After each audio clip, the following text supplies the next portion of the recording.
Chapter 29. Before the housemaid had lit their fire the next day, or the sun gained any power over a cold, gloomy morning in January, Marianne, only half-dressed, was kneeling against one of the window-seats for the sake of all the little light she could command from it, and writing as fast as a continual flow of tears would permit her. In this situation, Eleanor, roused from sleep by her agitation and sobs, first perceived her, and after observing her for a few moments with silent anxiety, said, in a tone of the most considerate gentleness, "Marianne, may I ask?" "No, Eleanor," she replied. "Ask nothing. You will soon know all." The sort of desperate calmness with which this was said lasted no longer than while she spoke, and was immediately followed by a return of the same excessive affliction. It was some minutes before she could go on with her letter, and the frequent bursts of grief which still obliged her, at intervals, to withhold her pen, were proofs enough of her feeling how more than probable it was that she was writing for the last time to Willoughby. Eleanor paid her every quiet and unobtrusive attention in her power, and she would have tried to soothe and tranquilize her still more, had not Marianne entreated her, with all the eagerness of the most nervous irritability, not to speak to her for the world. In such circumstances, it was better for both that they should not be long together, and the restless state of Marianne's mind not only prevented her from remaining in the room a moment after she was dressed, but, requiring at once solitude and continual change of place, made her wander about the house till breakfast time, avoiding the sight of everybody. A tea breakfast she neither ate, nor attempted to eat anything, and Eleanor's attention was then all employed, not in urging her, not in pitying her, nor in appearing to regard her, but in endeavoring to engage Mrs. Jennings's notice entirely to herself. As this was a favorite meal with Mrs. Jennings, it lasted a considerable time, and they were just setting themselves, after it, round the common working table, when a letter was delivered to Marianne, which she eagerly caught from the servant, and, turning of a death-like paleness, instantly ran out of the room. Eleanor, who saw as plainly by this, as if she had seen the direction, that it must come from Willoughby, felt immediately such a sickness at heart as made her hardly able to hold up her head, and sat in such a general tremor as made her fear it impossible to escape Mrs. Jennings's notice. That good lady, however, saw only that Marianne had received a letter from Willoughby, which appeared to her a very good joke, and which she treated accordingly by hoping, with a laugh, that she would find it to her liking. Of Eleanor's distress, she was too busily employed in measuring lengths of worsted for her rug, to see anything at all, and calmly continuing her talk, as soon as Marianne disappeared, she said, "Upon my word, I never saw a young woman so desperately in love in my life. My girls were nothing to her, and yet they used to be foolish enough, but as for Miss Marianne, she is quite an altered creature. I hope, from the bottom of my heart, he won't keep her waiting much longer, for it is quite grievous to see her look so ill and forlorn. Pray, when are they to be married?" Eleanor, though never less disposed to speak than at that moment, obliged herself to answer such an attack as this, and, therefore, trying to smile, replied, "And have you really, ma'am, talked yourself into a persuasion of my sister's being engaged to Mr. Willoughby? I thought it had been only a joke, but so serious a question seems to imply more, and I must beg, therefore, that you will not deceive yourself any longer. I do assure you that nothing would surprise me more than to hear of their being going to be married. For shame, Miss Dashwood. How can you talk so? Don't we all know that it must be a match, that they were over head and ears in love with each other from the first moment they met? Did not I see them together in Devonshire every day and all day long, and did not I know that your sister came to town with me on purpose to buy wedding clothes? Come, this won't do. Because you are so sly about it yourself, you think nobody else has any senses, but it is no such thing, I can tell you, for it has been known all over town this ever so long. I tell everybody of it, and so does Charlotte." "Indeed, ma'am," said Eleanor, very seriously, "you are mistaken. Indeed, you are doing a very unkind thing in spreading the report, and you will find that you have, though you will not believe me now." Mrs. Jennings laughed again, but Eleanor had not spirits to say more, and, eager at all events to know what Willoughby had written, hurried away to their room, where, on opening the door, she saw Marianne stretched on the bed, almost choked by grief, one letter in her hand, and 2 or 3 others lying by her. Eleanor drew near, but without saying a word, and seating herself on the bed, took her hand, kissed her affectionately several times, and then gave way to a burst of tears, which at first was scarcely less violent than Marianne's. The latter, though unable to speak, seemed to feel all the tenderness of this behavior, and after some time thus spent in joint affliction, she put all the letters into Eleanor's hands, and then covering her face with her handkerchief, almost screamed with agony. Eleanor, who knew that such grief, shocking as it was to witness it, must have its course, watched by her till this excess of suffering had somewhat spent itself, and then turning eagerly to Willoughby's letter, read as follows: Bond Street, January. My dear Madam, I have just had the honor of receiving your letter, for which I beg to return my sincere acknowledgments. I am much concerned to find there was anything in my behavior last night that did not meet your approbation, and though I am quite at a loss to discover in what point I could be so unfortunate as to offend you, I entreat your forgiveness of what I can assure you to have been perfectly unintentional. I shall never reflect on my former acquaintance with your family in Devonshire without the most grateful pleasure, and flatter myself it will not be broken by any mistake or misapprehension of my actions. My esteem for your whole family is very sincere, but if I have been so unfortunate as to give rise to a belief of more than I felt, or meant to express, I shall reproach myself for not having been more guarded in my professions of that esteem. That I should ever have meant more you will allow to be impossible, when you understand that my affections have been long engaged elsewhere, and it will not be many weeks, I believe, before this engagement is fulfilled. It is with great regret that I obey your commands in returning the letters with which I have been honored from you, and the lock of hair, which you so obligingly bestowed on me. I am, dear Madam, your most obedient, humble servant, John Willoughby. With what indignation such a letter as this must be read by Miss Dashwood may be imagined. Though aware, before she began it, that it must bring a confession of his inconstancy and confirm their separation for ever, she was not aware that such language could be suffered to announce it, nor could she have supposed Willoughby capable of departing so far from the appearance of every honourable and delicate feeling, so far from the common decorum of a gentleman, as to send a letter so impudently cruel, a letter which, instead of bringing with his desire of a release any professions of regret, acknowledged no breach of faith, denied all peculiar affection whatever, a letter of which every line was an insult, and which proclaimed its writer to be deep in hardened villainy. She paused over it for some time with indignant astonishment, then read it again and again, but every perusal only served to increase her abhorrence of the man, and so bitter were her feelings against him, that she dared not trust herself to speak, lest she might wound Marianne still deeper by treating their disengagement, not as a loss to her of any possible good, but as an escape from the worst and most irremediable of all evils, a connection, for life, with an unprincipled man, as a deliverance the most real, a blessing the most important. I end her earnest meditations on the contents of the letter, on the depravity of that mind which could dictate it, and probably on the very different mind of a very different person, who had no other connection whatever with the affair than what her heart gave him. With everything that passed, Eleanor forgot the immediate distress of her sister, forgot that she had 3 letters on her lap yet unread, and so entirely forgot how long she had been in the room, that when on hearing a carriage drive up to the door, she went to the window to see who could be coming so unreasonably early. She was all astonishment to perceive Mrs. Jennings's chariot, which she knew had not been ordered till 1.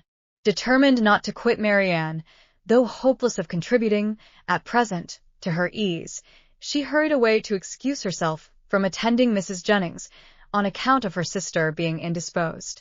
Mrs. Jennings, with a thoroughly good-humoured concern for its cause, admitted the excuse most readily, and Eleanor, after seeing her safe off, returned to Marianne, whom she found attempting to rise from the bed, and whom she reached just in time to prevent her from falling on the floor, faint and giddy from a long want of proper rest and food, for it was many days since she had any appetite, and many nights since she had really slept. And now, when her mind was no longer supported by the fever of suspense. The consequence of all this was felt in an aching head, a weakened stomach, and a general nervous faintness. A glass of wine, which Eleanor procured for her directly, made her more comfortable, and she was at last able to express some sense of her kindness by saying, "Poor Eleanor, how unhappy I make you." "I only wish," replied her sister, "there were anything I could do, which might be of comfort to you." This, as everything else would have been, was too much for Marianne, who could only exclaim, in the anguish of her heart, "Oh, Eleanor, I am miserable indeed." Before her voice was entirely lost in sobs, Eleanor could no longer witness this torrent of unresisted grief in silence. "Exert yourself, dear Marianne," she cried, "if you would not kill yourself and all who love you. Think of your mother. Think of her misery while you suffer. For her sake you must exert yourself." I cannot," cried Marianne. Leave me. If I distress you, leave me, hate me, forget me. But do not torture me so. Oh, how easy for those who have no sorrow of their own to talk of exertion. Happy Eleanor, you cannot have an idea of what I suffer. Do you call me happy, Marianne? Ah, if you knew! And can you believe me to be so, while I see you so wretched? Forgive me, throwing her arms round her sister's neck. I know you feel for me. I know what a heart you have, but yet you must be happy. Edward loves you. What can do away such happiness as that? Many circumstances, said Eleanor solemnly. No, cried Marianne wildly. He loves you and only you. You can have no grief. I can have no pleasure while I see you in this state. And you will never see me otherwise. Mine is a misery which nothing can do away. You must not talk so, Marianne. Have you no comforts? No friends? Is your loss such as leaves no opening for consolation? Much as you suffer now, think of what you would have suffered if the discovery of his character had been delayed to a later period, if your engagement had been carried on for months and months, as it might have been, before he chose to put an end to it. Every additional day of unhappy confidence on your side would have made the blow more dreadful. Engagement, cried Marianne. There has been no engagement. No engagement. No, he is not so unworthy as you believe him. He has broken no faith with me. But he told you that he loved you. Yes, no, never absolutely. It was every day implied, but never professedly declared. Sometimes I thought it had been, but it never was. Yet you wrote to him? Yes. Could that be wrong after all that had passed? But I cannot talk. Eleanor said no more, and turning again to the 3 letters which now raised a much stronger curiosity than before, directly ran over the contents of all. The first, which was what her sister had sent him on their arrival in town, was to this effect: Berkeley Street, January. How surprised you will be, Willoughby, on receiving this, and I think you will feel something more than surprise when you know that I am in town. An opportunity of coming hither, though with Mrs. Jennings, was a temptation we could not resist. I wish you may receive this in time to come here tonight, but I will not depend on it. At any rate, I shall expect you tomorrow. For the present, adieu. M.D. Her second note, which had been written on the morning after the dance at the Middletons, was in these words: I cannot express my disappointment in having missed you the day before yesterday, nor my astonishment at not having received any answer to a note which I sent you above a week ago. I have been expecting to hear from you, and still more to see you, every hour of the day. Pray call again as soon as possible, and explain the reason of my having expected this in vain. You had better come earlier another time, because we are generally out by 1. We were last night at Lady Middleton's, where there was a dance. I have been told that you were asked to be of the party. But could it be so? You must be very much altered indeed since we parted, if that could be the case, and you not there. But I will not suppose this possible, and I hope very soon to receive your personal assurance of its being otherwise. M.D. The contents of her last note to him were these: What am I to imagine, Willoughby, by your behavior last night? Again I demand an explanation of it. I was prepared to meet you with the pleasure which our separation naturally produced, with the familiarity which our intimacy at Barton appeared to me to justify. I was repulsed indeed. I have passed a wretched night in endeavoring to excuse a conduct which can scarcely be called less than insulting, but though I have not yet been able to form any reasonable apology for your behavior, I am perfectly ready to hear your justification of it. You have perhaps been misinformed or purposely deceived in something concerning me, which may have lowered me in your opinion. Tell me what it is.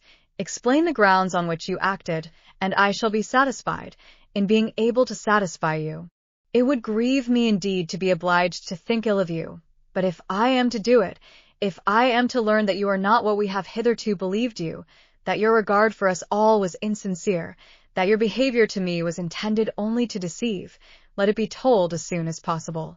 My feelings are at present in a state of dreadful indecision.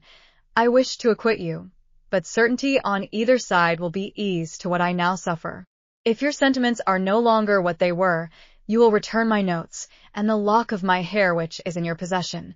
M.D. That such letters, so full of affection and confidence, could have been so answered, Eleanor, for Willoughby's sake, would have been unwilling to believe.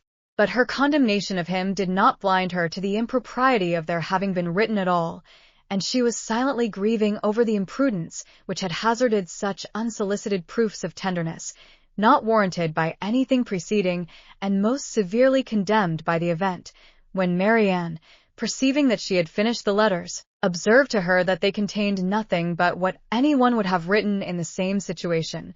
I felt myself, she added, to be as solemnly engaged to him as if the strictest legal covenant had bound us to each other. I can believe it, said Eleanor, but unfortunately he did not feel the same.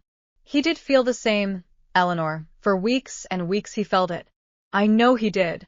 Whatever may have changed him now, and nothing but the blackest art employed against me can have done it, I was once as dear to him as my own soul could wish.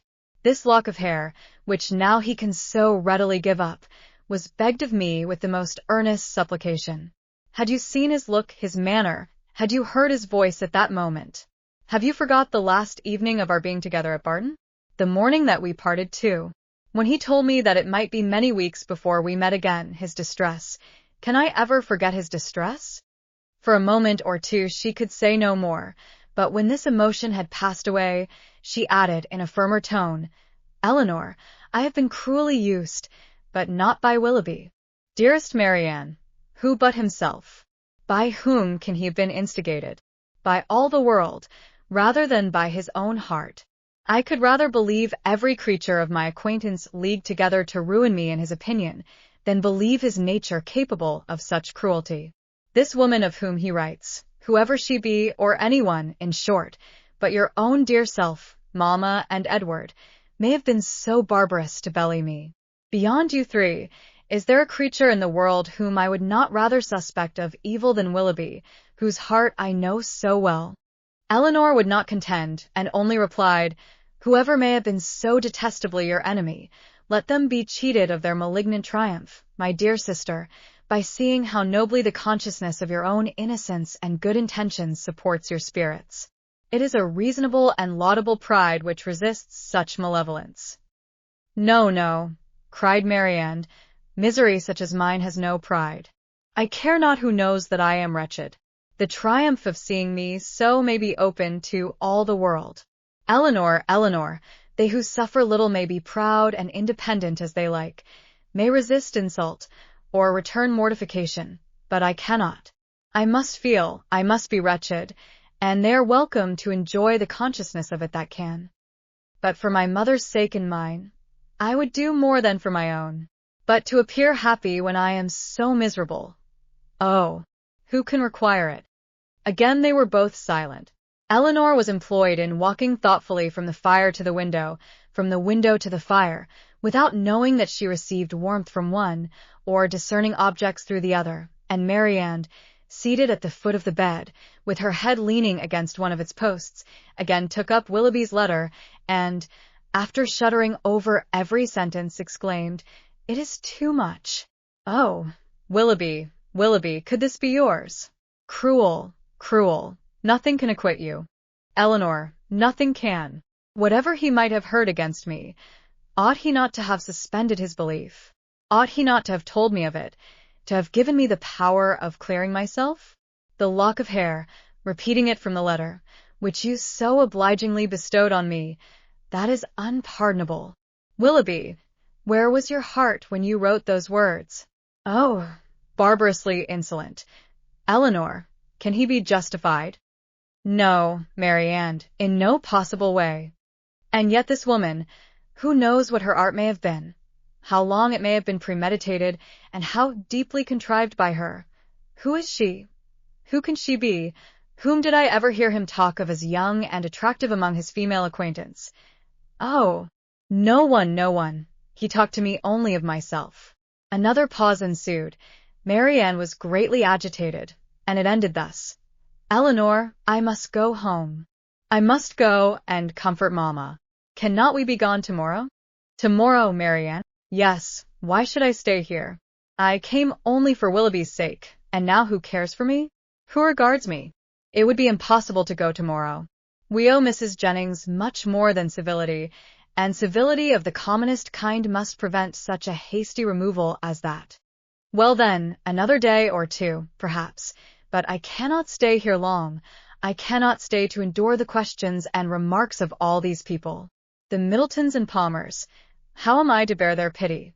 The pity of such a woman as Lady Middleton. Oh, what would he say to that? Eleanor advised her to lie down again, and for a moment she did so, but no attitude could give her ease, and in restless pain of mind and body she moved from one posture to another, till growing more and more hysterical, her sister could with difficulty keep her on the bed at all, and for some time was fearful of being constrained to call for assistance. Some lavender drops, however, which she was at length persuaded to take, were of use, and from that time till Mrs. Jennings returned, she continued on the bed quiet and motionless.